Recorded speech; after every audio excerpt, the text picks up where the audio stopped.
I have been trying to visit the far eastern portions of Cuba for months. First, I had to wait for the dry season. Then we had various transportation delays in the United States. We have Cuba under an embargo by the United States that has made life very difficult. And then we have this new petroleum fuel blockade that has made transportation extremely difficult. It's caused a disruption of bus, public transport services, meaning that Cubans wait for hours to get to work or to get home. The roads are very empty, and this has also affected cooking and food supplies. People are relying on wood or charcoal to cook their food, and it's also affected the delivery of food to the cities, making food much more expensive and hard to find. Now, things don't get better at night because you have these sector-by-sector blackouts that conserve electrical resources by giving everybody a portion of the limited amount of electricity. And when the electricity comes on in your neighborhood, people come out and they may work on a project, fix something. They're doing their laundry. And like, for example, here's my neighbor at 5 o'clock in the morning hanging out his laundry.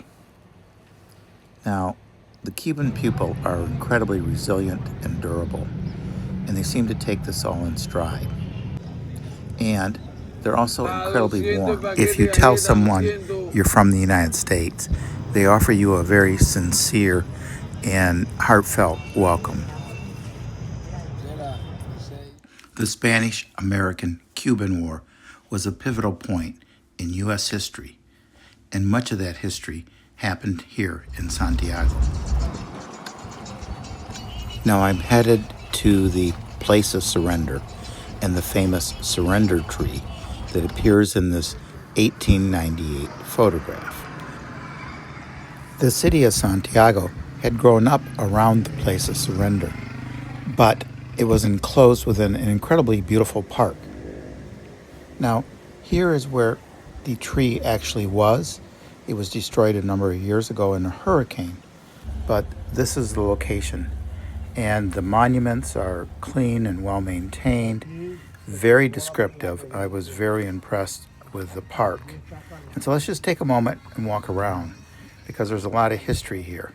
There's the Michigan 34th Infantry members are mentioned here in these books of history.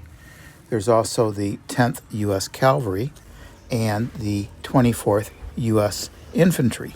Now, these were black units, and the 10th Cavalry was known as the Buffalo Soldiers. But let's enjoy the park and walk around.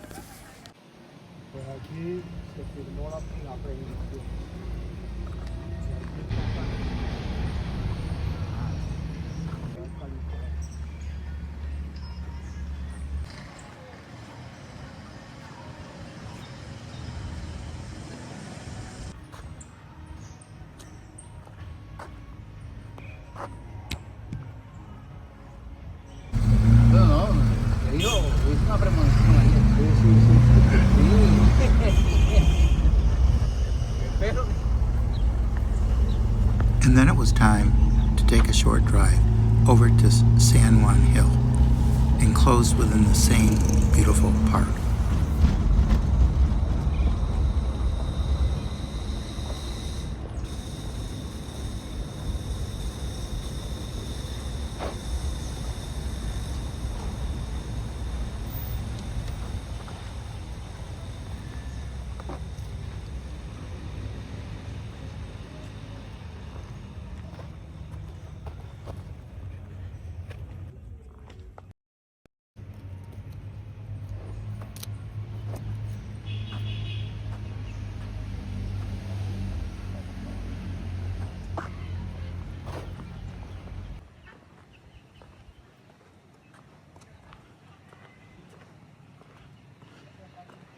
This is the top of San Juan Hill, where Teddy Roosevelt and his Rough Riders fought in 1898.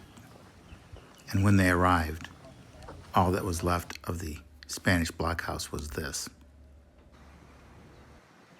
Rebuilt as a memorial, it is just steps away from the tomb of the unknown soldier and a memorial to the American soldiers who fought there.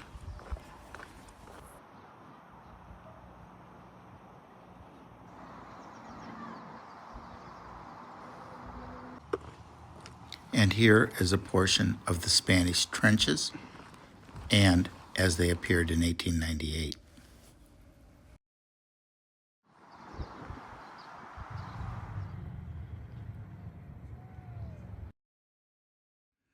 Let's take a drive over to Castillo de San Pedro and listen to some local music on the way.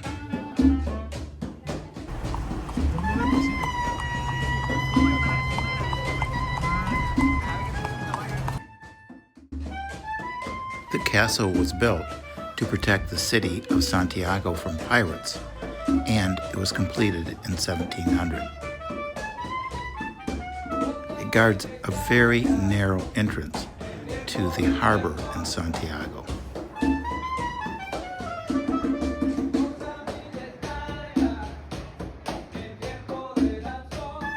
The castle also contains a very comprehensive museum addressing the victory of the Americans at the Battle for Santiago.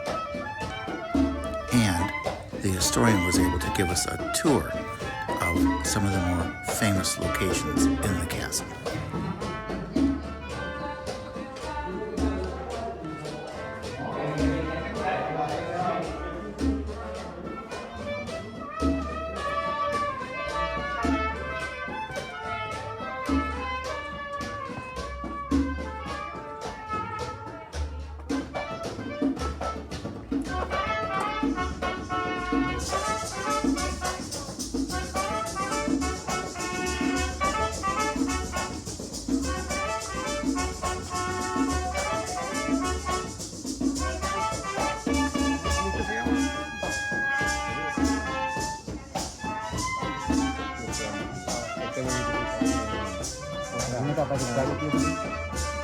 Kita tiene que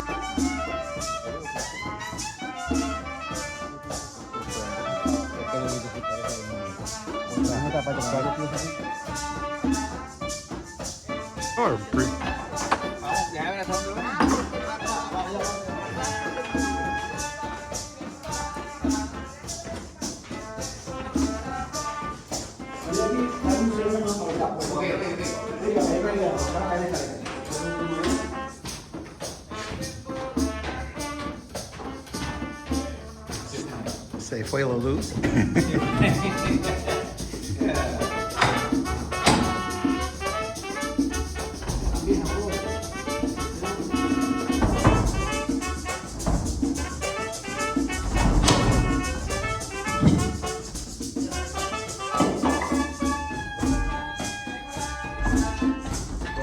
Hay otro piedra.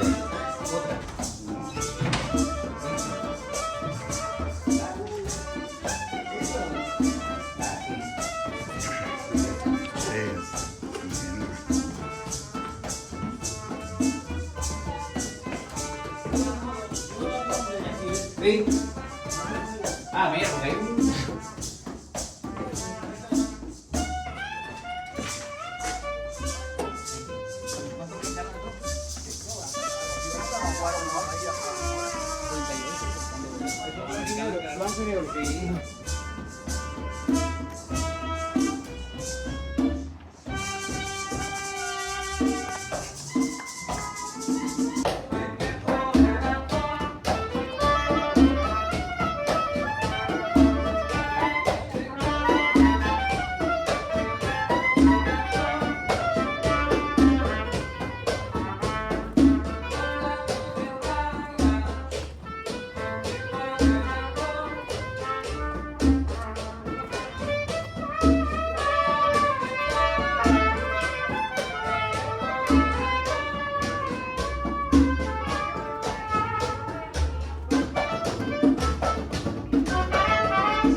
Dice